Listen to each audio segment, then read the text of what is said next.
Dancer. That's my uncle's boat.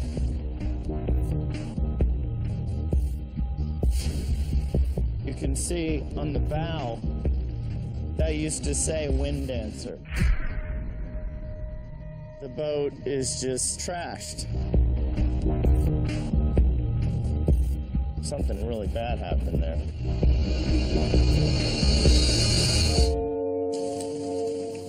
I'm Ezra North, and Don North is my uncle.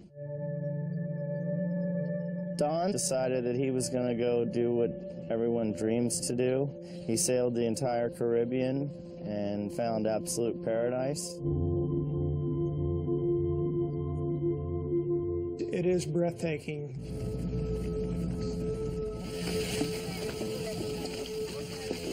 We understand why Don loved it so much there.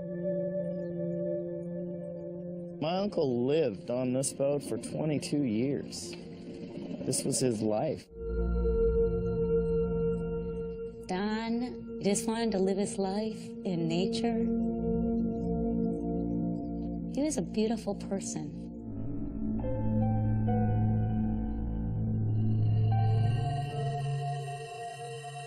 Don knew that bad things did happen, that there were pirates.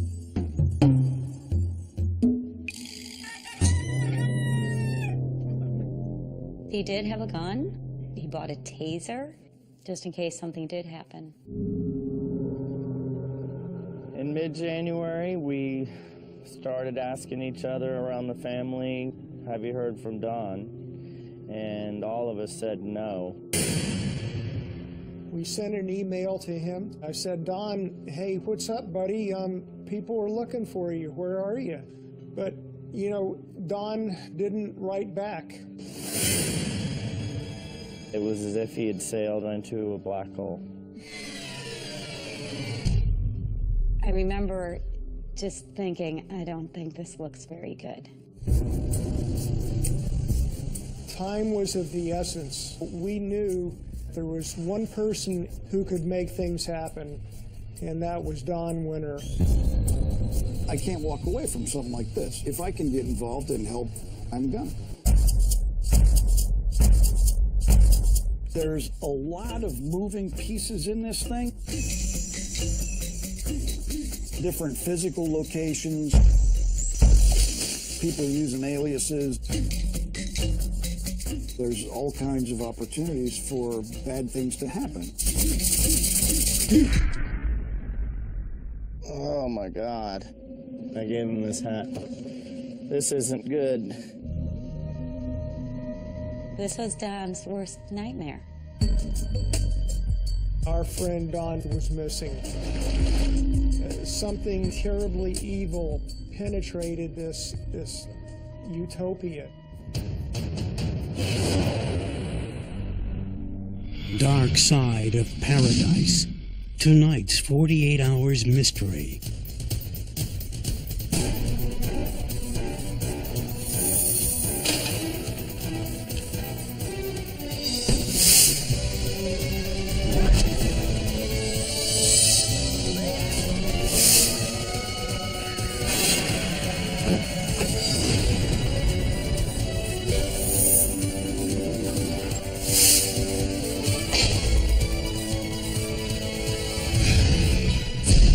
The mystery continues in 90 seconds.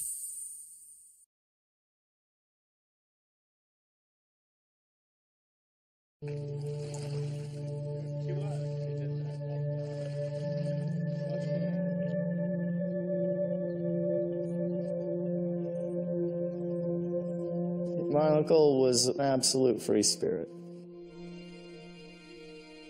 Loved people, loved animals, loved plants. He was just a lover of life. When Don North and his sailboat, the Wind Dancer, disappeared in the waters off Panama in January 2011, his nephew Ezra was sick with worry. It's hard to work. It's hard to eat. It's hard to sleep. You're thousands of miles away from someone you love, and you've got a million scenarios playing out. Ezra, an engineer for an oil company, was determined to unravel the mystery of what had become of his uncle. Friends recommended the one American in Panama who might be able to find Don North. All they said to me was, call Don Winter.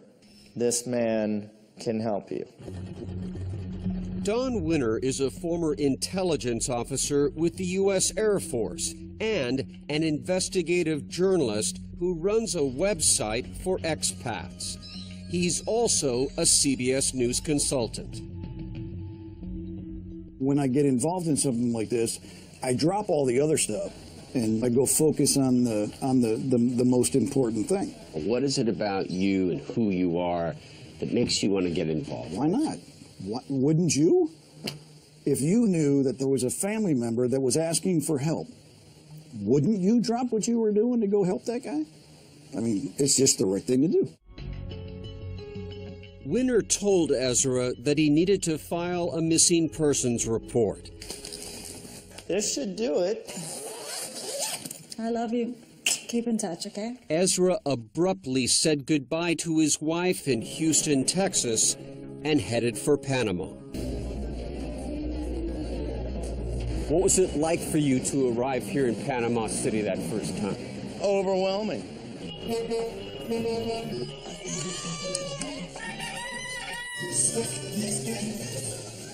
Ezra and Winter hit the ground running, En lo expediente de Don North, es como un pasaporte. searching for any information about Don North.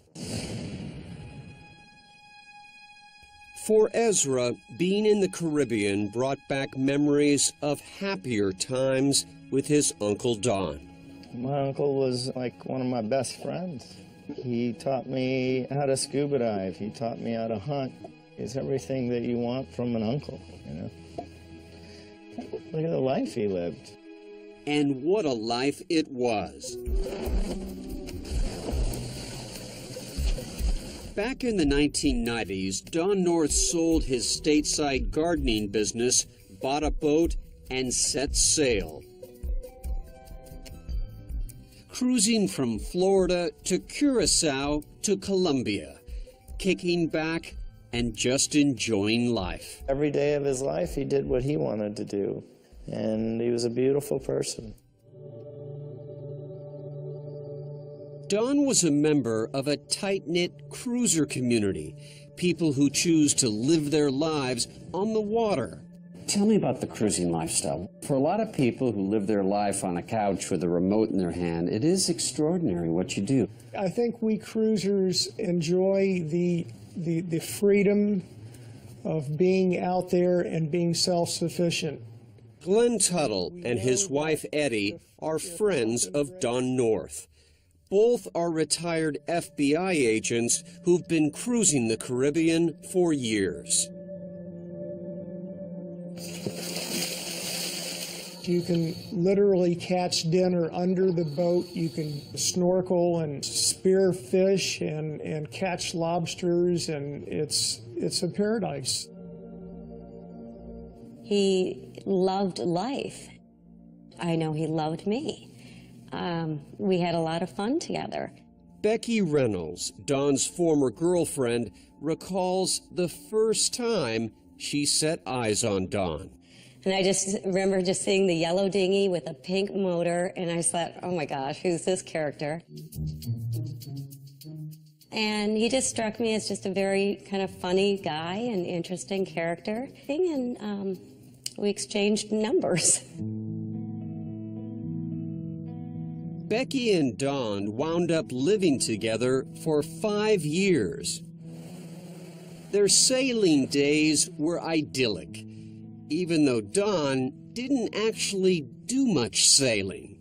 In the 5 years that I've known Don North, we sailed probably 7 times. Wait a minute. He lived on his boat. It's on the water. He liked to be on his boat, but that was his home. He liked his boat, he liked his radio, he liked his dog, Kuna, he liked his plants, that was done. Captain Jack Von Olin and Dennis Morris were fellow cruisers who knew Don well. Oh, Don was classic. His claim to fame was that he never went anywhere fast, and if there was any wind, he wouldn't go.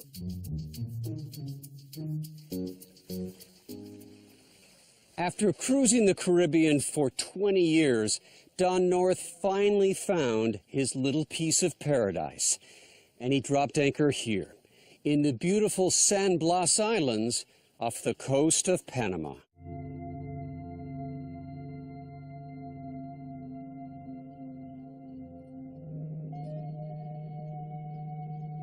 Don spent most of his time on the island of Chichime, where he had a special bond with the Kuna Indians. Tell me about your uncle's relationship with the indigenous people here, the Kuna. He loved them, he respected them. He helped them garden, he helped them dig a water well.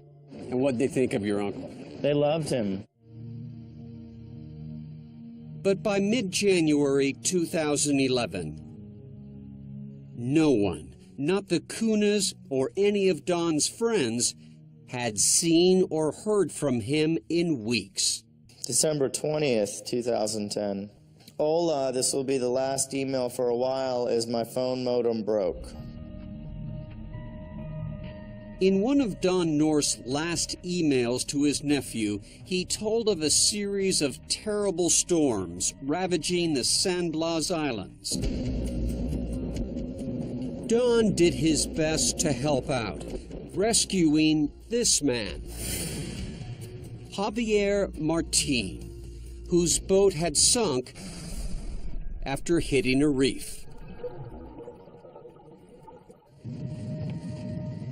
As Ezra and Winter tried to pick up Don's trail, all they had to go on was a handful of clues. When we started looking for him, we were told by other cruisers that, yeah, he's sailing to Colombia, he's sailing with Captain Martin. Supposedly, Don was making the 5-day trip to Cartagena to renew his visa and took along Javier Martin for company. When he was missing, at first I thought, no, Don will show up. I just kept thinking Don will show up. One of the last times I spoke to him, he said, please don't forget me. And I said, Don, how could I ever forget you? So.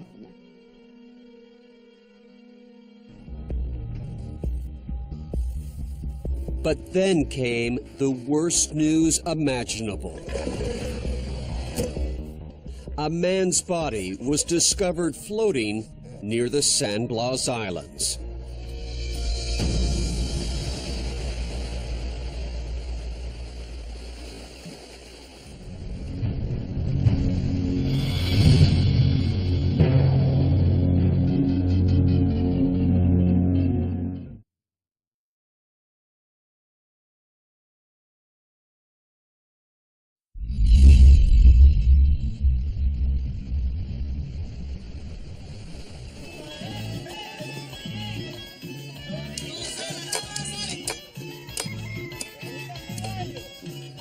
With Don North missing for more than 3 weeks, and a body discovered floating off the Caribbean coast of Panama, Don's former girlfriend, Becky Reynolds, got a horrible feeling. I called Ezra, and he just said, pray as hard as you can. And that scared me, that if their concern was like that, this just doesn't happen. Fortunately, the body was not Don North's, but friends and family remained deeply worried. I felt sick. At that point, I realized that there's something very wrong going on, and something bad must have happened. The bullet-ridden body was identified as a Frenchman, Jean-Pierre Bouhard, captain of a large catamaran. He'd been shot in the head, tied to an anchor, and thrown overboard. Don's friend, Glenn Tuttle. We knew immediately it was more than a coincidence that this Frenchman had been found murdered and our friend Don North was missing. But what was the connection? Working his sources, Winter learned that the dead Frenchman was last seen with Javier Martin, the same man Don North was with when he set sail for Colombia. It instantly became, all right, everybody focus, find Javier Martin.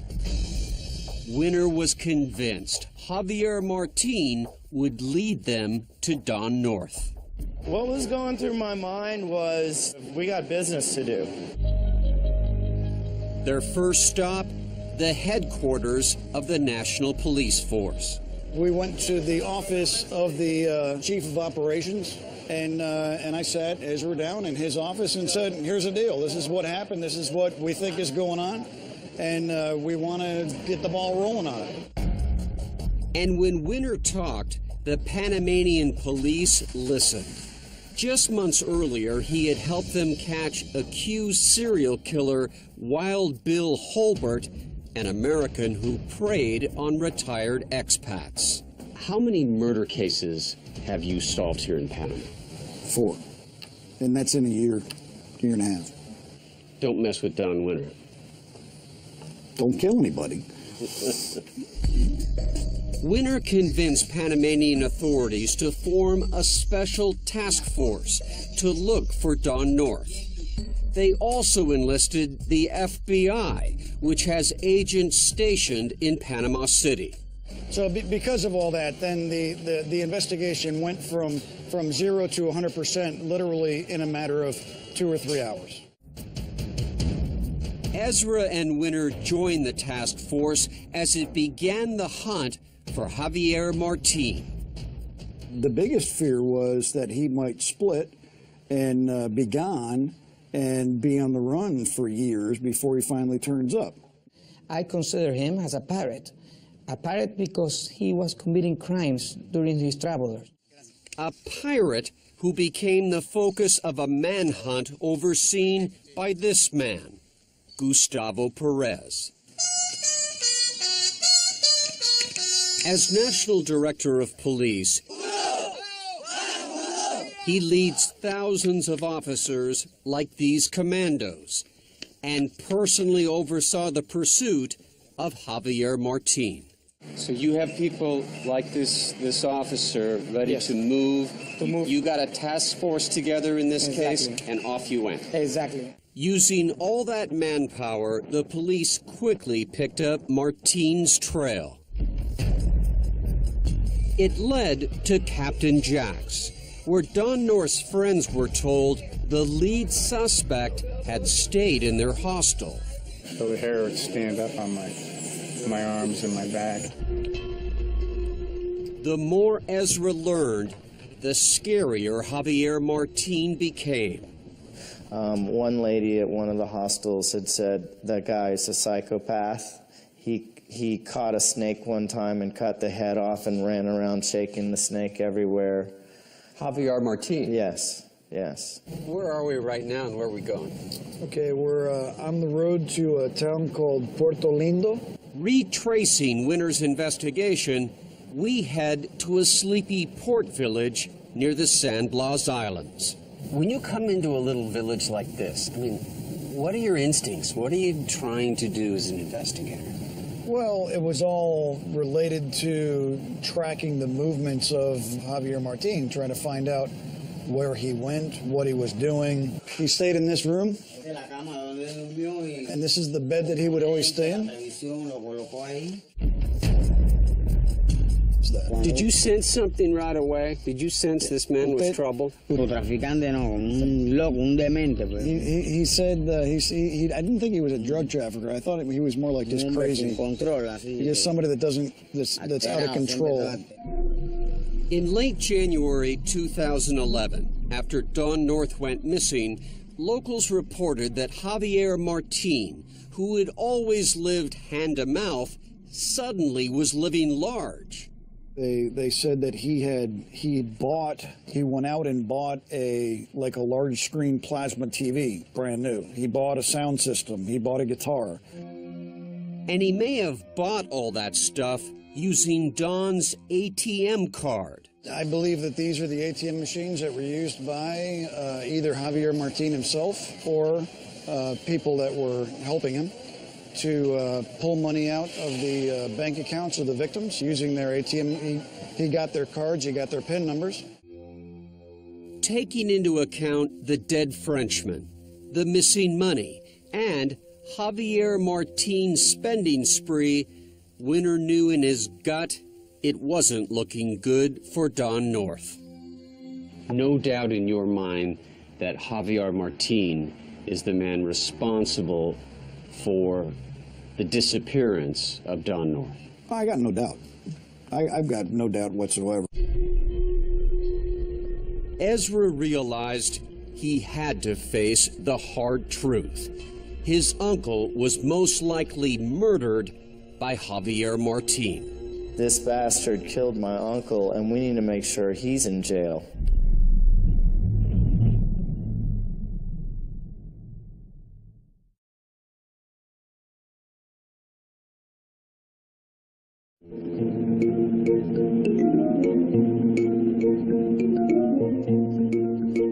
Javier Martin, the man at the center of this manhunt, had spent years ferrying backpackers between Panama and Colombia. He came into contact with a lot of Americans, like Garrett Paul and Jessica Stout. We were at the start of a 6-month backpacking trip, and we needed to get from Colombia to Panama. And along the way, they were looking for adventure. We usually like to think outside the box and do things that are a little different and unique. He's not kidding. Garrett and Jessica were contestants on the CBS program The Amazing Race in 2009, a year after they happened to meet Javier Martin.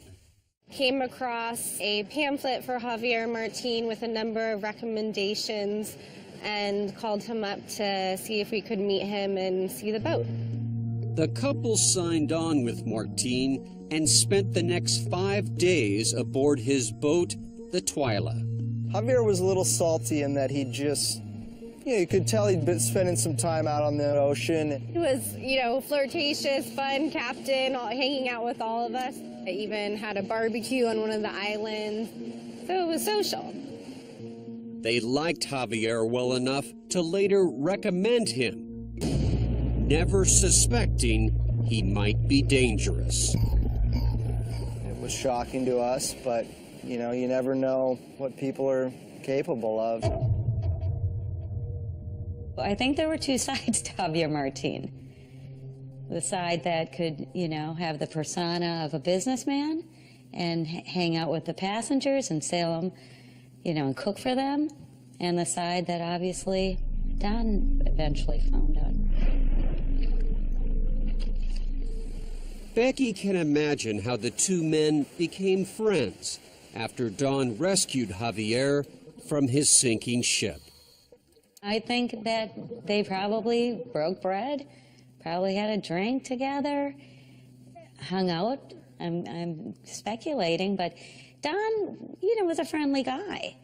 A friendly guy who investigators now believe had been killed at the hands of Javier Martin. Do you believe this was a calculated murder, a spur of the moment killing? What do you think? I think it was calculated. Determined to bring Martin to justice, Ezra went all in with Don Winter. I trusted him with my whole heart. And whenever he asked me to do something, I was going to do it. Not only had Winter convinced the Panamanian police to form a task force, he's a big believer of putting things out there. He also corralled a group of local reporters to begin spreading the word. that a man who allegedly killed Don North and Jean-Pierre Bouhard was at large. I said, hey guys, you know, huddle up, I got one for you, here's the deal. Señor estaba asesinado. I said, apparently there's another serial killer on the loose, and we're looking for this man. When you tell these reporters there's a potential serial killer out there, right, are they interested? Oh, absolutely. That night, the story about Ezra and his missing uncle went national. Mi tío estaba en su barco en Chichime, in San Blas. That clip aired on the primetime news that night, and it was headline news. Winner kept digging. He got a tip that a Spaniard named Luis once had Don North's ATM card, the same card used to drain his bank account. Tell me where we're going and why. All right, we're going to go take a look at this yellow trimaran right here. This is a boat that's owned by Luis. Luis was the guy who's associated with Javier Martin. Winner suspects Luis may have played a role in draining Don North's bank account. Hello. Hola. Yeah, someone's head just popped up there and went down. I saw him through the window. Winner warns us to be alert that Luis might be armed and dangerous. You saw somebody hit? Yep, I saw someone's head. They popped up there and they looked right back down. It was on this right window here. Long-haired guy, that's Luis. Luis! Buenas! Luis! Okay, there he is.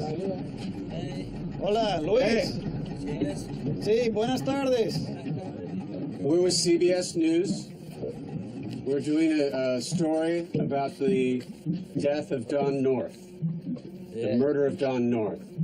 I was a friend of Don. You were a friend of Don North. Were you also a friend of Javier Martin's? Yes, I wasn't a friend of him. I know that guy. I know that guy. I talked with this guy, but he was not a friend of me.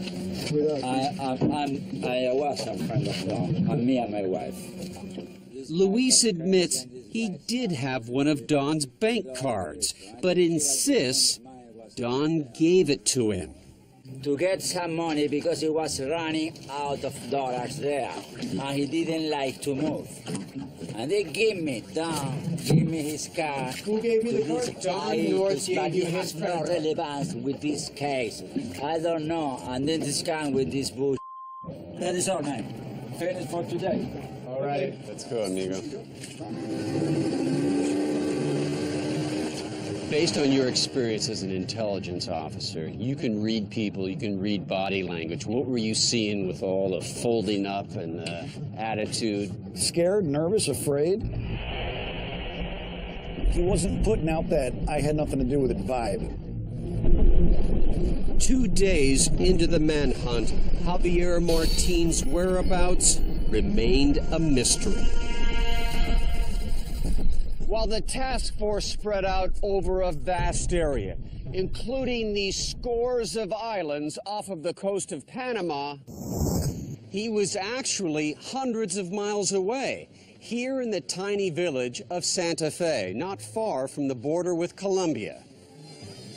This Panamanian cowboy says he met Javier Martin and sold him 2 horses. And did he say where he was going to go? Dice que iba a pasear a Colombia.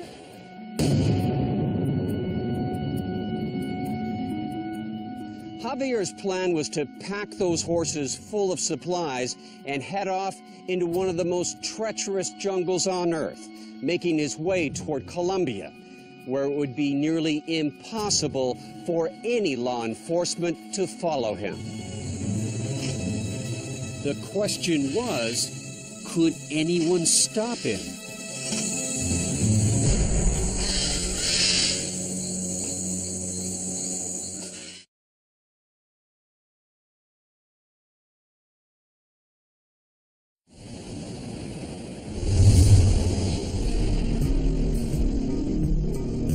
We knew that Javier Martin was a dangerous killer. We knew that he had killed 2 people. We knew that he was going to flee the jurisdiction of Panama.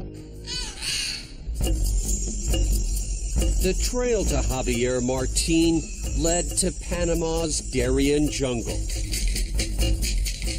50 miles wide and hundreds of miles long, it's a dangerous corridor. But Martin had no choice. It was the only way he could flee Panama and get to Colombia.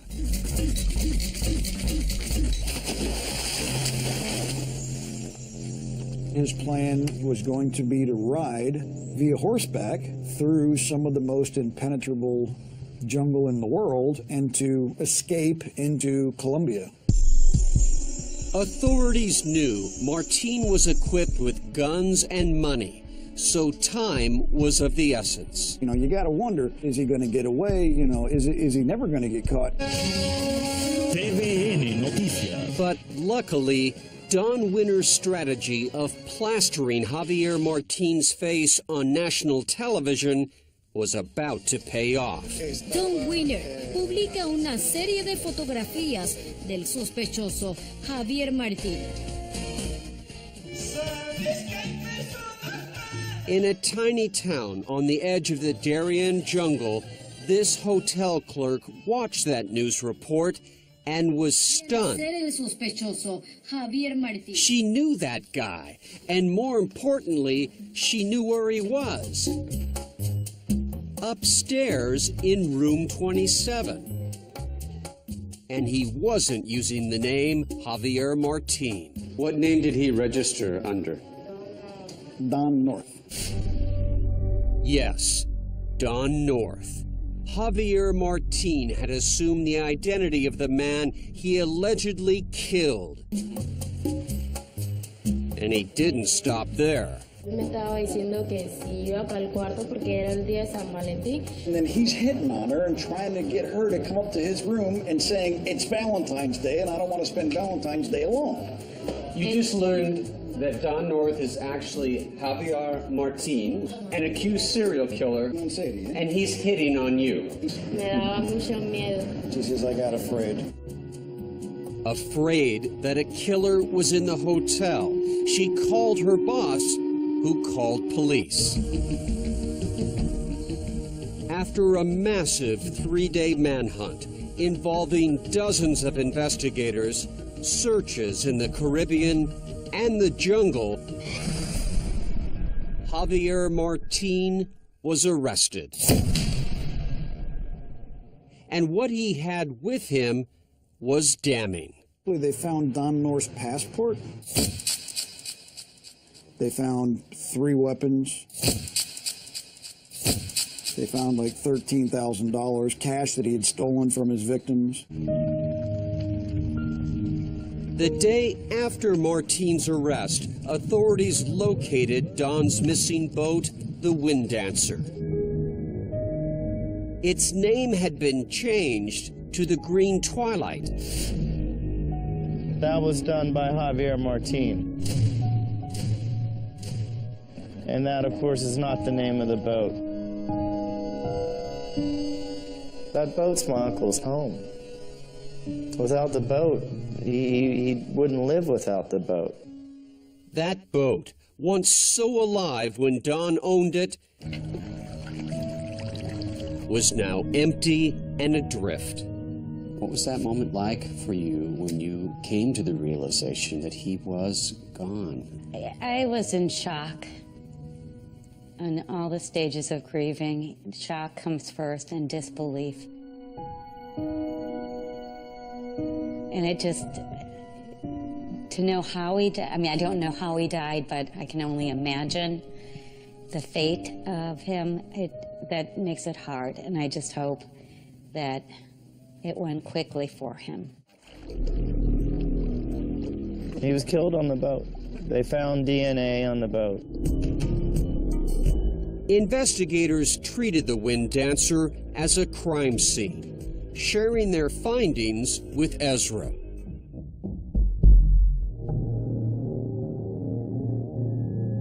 They found blood in the top of the cabin, indicating that maybe a gunshot had to the head.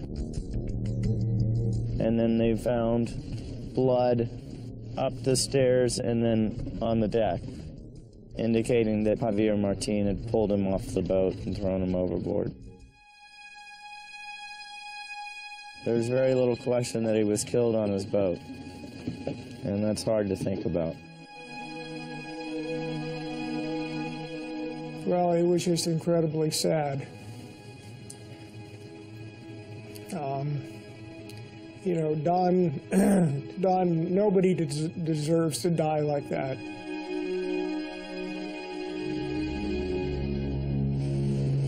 The evidence against Javier Martin continued to pile up and was even found on Don's beloved island of Chichime. One tent was right here? He was here. Another died here. Cuna Chief Umberto showed us where police found 2 tents rented by Javier Martin. Inside, Martin allegedly had stashed many of Don North's possessions, including a gun and equipment from his boat. Electronics. It was navigational equipment. So your uncle's boat had been stripped, essentially. Yeah, apparently so. So what was Javier Martin's plan? And more importantly, why did he allegedly kill 2 innocent boat owners, Jean-Pierre Bouchard and Don North? I think that he killed Don because there were things on the boat that he wanted. Remember, Martin's own boat had sunk in a storm. Authorities believe he was desperate to restart his business, ferrying backpackers between Panama and Colombia. And if you're charging them $450 a head, what you want is a big boat that can carry more passengers. And Jean-Pierre Bouchard's big boat was perfect. Which is why police say Martin shot the Frenchman and dumped him overboard just days after killing Don North, looting his boat, and stealing his money. A cold-blooded killer, basically. I mean, that sounds like he's used to killing people. And in fact, Panamanian authorities, along with Interpol, are investigating reports that Martin may have left a trail of murdered boat owners across the Caribbean. It's just beyond anybody's comprehension that there are people in the world as evil as that to do something like that. And Ezra is about to confront that evil head on. Setting foot on his uncle's boat for the first time since the murder. Oh my God.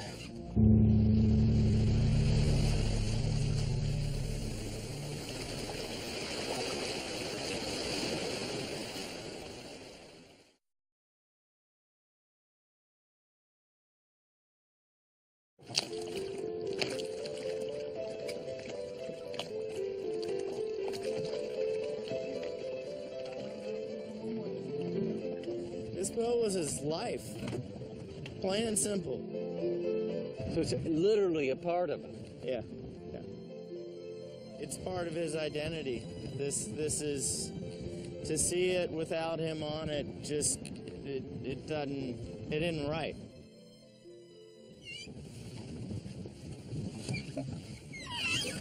We were with Ezra as he boarded his uncle's boat for the first time since the murder. Finally made it. Doesn't look so good in there. What's the emotional connection for you to be back on this boat? I remember things, but they're all destroyed. I'm having a hard time looking at them because it's been ruined. There's just stuff everywhere. But as he looks closer... That's Don. It's your uncle as a young man. Mm-hmm. Ezra discovers more remnants of Don North's life. Here's my uncle at his nursery. There he is, and there's Becky. There's Becky Don and Reynolds Becky. is right here. Yeah. This was his dog he had in Trinidad. His name was Jesse. Ezra then searches for a precious family heirloom. All right, well, I think this is the bag that my dad described. Something he assumed the killer must have stolen. Wouldn't that be cool if there was some gold in here?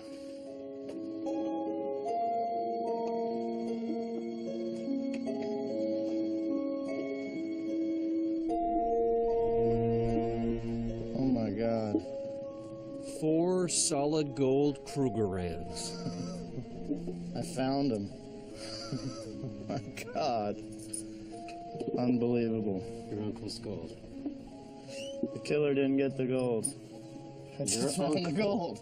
Your Uncle Don, right now, has got a smile on his face. He does. This belongs to the family. He does. I've traveled thousands of miles to get to this moment, and here they are. It's unbelievable. But it still doesn't bring him back. As you find the gold, the storm is kicking up. The rain is hitting. Maybe he knows. Thanks, Uncle Don. What would your uncle be saying to you right now, Ezra? He'd be proud of me. He always told me he's proud of me. He'd call me and tell me he's proud of me. And I just do what I think I can do is right. That's all I can do. I don't feel like I've done anything special. Well, we've got one more search to do, don't we? Yes. And if he's got any say in it, we'll find him too. With that in mind, Scott, what is this? What we have is an acoustic camera that allows us to see things using sound in motion. 48 Hours brought sonar expert Scott Walters down to the San Blas Islands to look for the one thing that could lead us to Don's body. We're looking for an anchor. If we're lucky enough to go over one, will this device detect it? Absolutely. This is the best thing that we could have for a search of this kind. Authorities believe Don's body was tied to his anchor and thrown overboard. We scan the channel that sources tell us Javier Martin sailed after the murder. And so this yellow tint we're seeing through here, that's the bottom. Correct. Yeah, this line is the bottom. But after 4 multiple attempts, we all come to realize the water is just too deep. And if a body was here, is it almost impossible to find? It makes it a lot more difficult. Not impossible, but Not more impossible, it's just more difficult at these types of depths. While Don North may be lost at sea forever, we head off to meet the one person who may know where his body was dumped. We're just outside the worst, most notorious prison in all of Panama, La Huita. And this is where Javier Martin lives, awaiting trial. We've been trying for months to get to this man, and we'll see what he has to say. Javier Martin, now facing more than 70 years in prison and a trial date later this year, agreed to an interview with 48 Hours. We're just outside the director's office. We've been told this is the place we can interview Javier Martin. But with the cameras ready to roll, Él había solicitado. the accused double murderer backs down. He's not in the mood to give any interviews. He's not interested.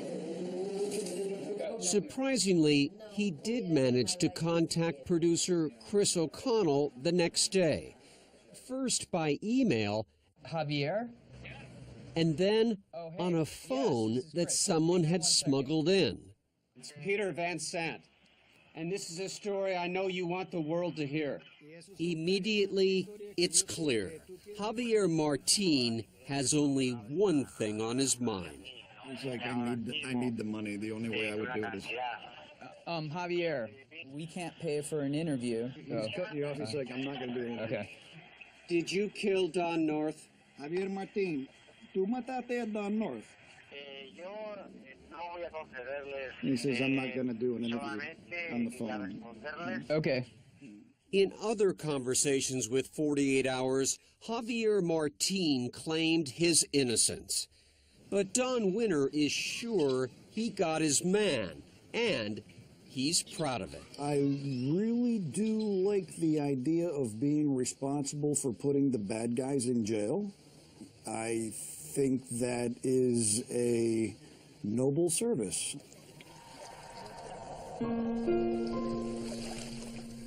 Despite the many unanswered questions, friends and family of Don North take some solace in the knowledge that his body is most likely in the waters that he called home.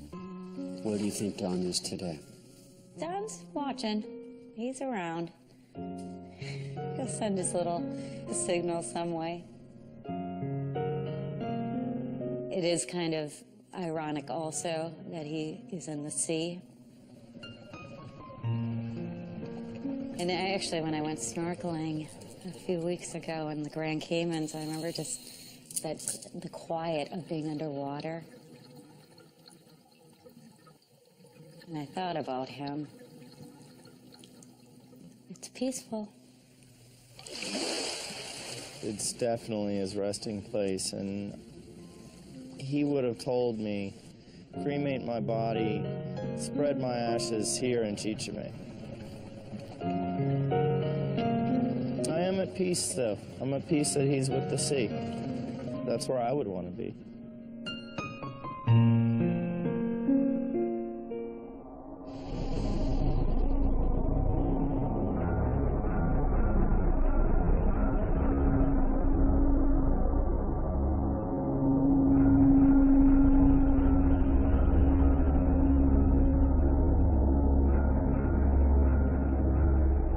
Javier Martin maintains his innocence. What do you think? Chat now with correspondent Peter Van Sant on Facebook.